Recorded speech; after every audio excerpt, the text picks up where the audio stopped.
अब question number 37 मा हेरौं। 37 मा के छ भन्दाखेरि 2 sin beta plus sin 2 beta divide by 2 sin beta minus sin 2 beta equals to cot square beta by 2। Proof that सोधेको छ। अब हेरौं,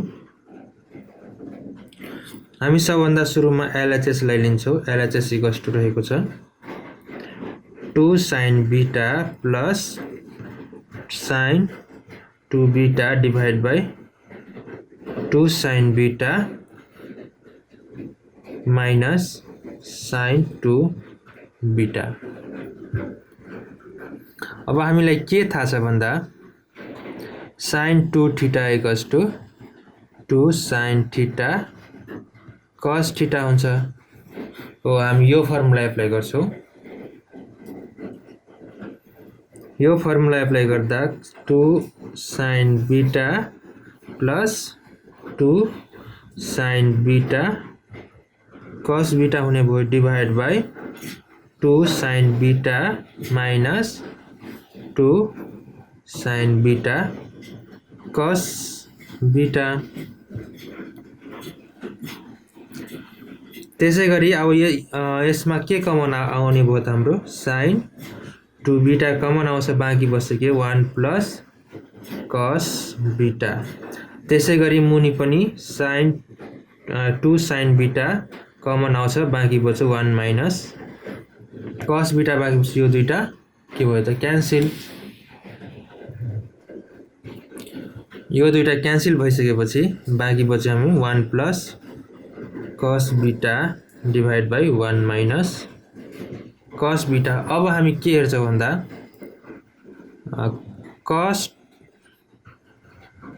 cos 2 theta equals to 2 cos square theta minus 1 minus 2 sin square theta cos square theta minus sin square theta. यो तीनटा फर्मुलाहरु हुन्छ cos 2 theta equals two भने 1 plus लेख्छ। अब यो cos जुन बीटा छ यसलाई चाहिँ हामी यो फर्मुलामा कन्भर्ट गर्दा के गर्छौं भन्दाखेरि यहाँ प्लस 1 छ नि त, 1 लाई क्यान्सल गर्न यो तीनटामा कुन फर्मुला युज गर्नुपर्छ? यो फर्मुला युज गर्नुपर्छ।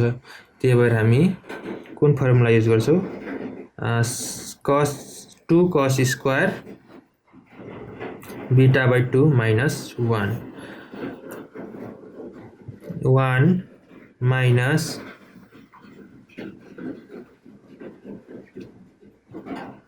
अब के छ भन्दा यहाँ प्लस 1 छ, यहाँ माइनस छ भनेपछि हामीले कुन फर्मुला युज गर्दाखेरि यो 1 त कट्छ भनेपछि हामीले यो फर्मुला युज गर्नुपर्छ। अनि न 1 कट्छ भनेपछि हामी युज गरौँ 1 minus 2 sin square beta by 2। फेरि 1 र 1 क्यान्सल भयो, बाँकी के बच्यो त हामीलाई cos स्क्वायर बीटा बाई 2 बाँकी बच्यो। त्यसैगरी मुनि 1 minus 1 plus 2 sin square beta by 2। यहाँ प्लस किन भयो भन्दाखेरि यहाँ माइनस किन भयो? यो माइनस साइन छ, माइनस साइन हुँदाखेरि ब्राकेट खोल्दा साइन चेन्ज हुन्छ, त्यही भएर हाम्रो साइन चाहिँ चेन्ज भएको। 2 cos square beta by 2 divide by यो 1 र 1 के भयो त क्यान्सल भयो, बाँकी के बच्यो त sin स्क्वायर बीटा बाई 2 बाँकी बच्यो यो 2 क्यान्सल भयो। त्यसैगरी cos square beta by 2 divide by sin square beta by 2 भनेपछि cot थीटा इक्वल्स टू के हो त cos theta by sin theta को फर्मुला हो। हामी यो फर्मुला युज गरेर के हुन्छ त cot स्क्वायर बीटा बाई 2 हुन्छ।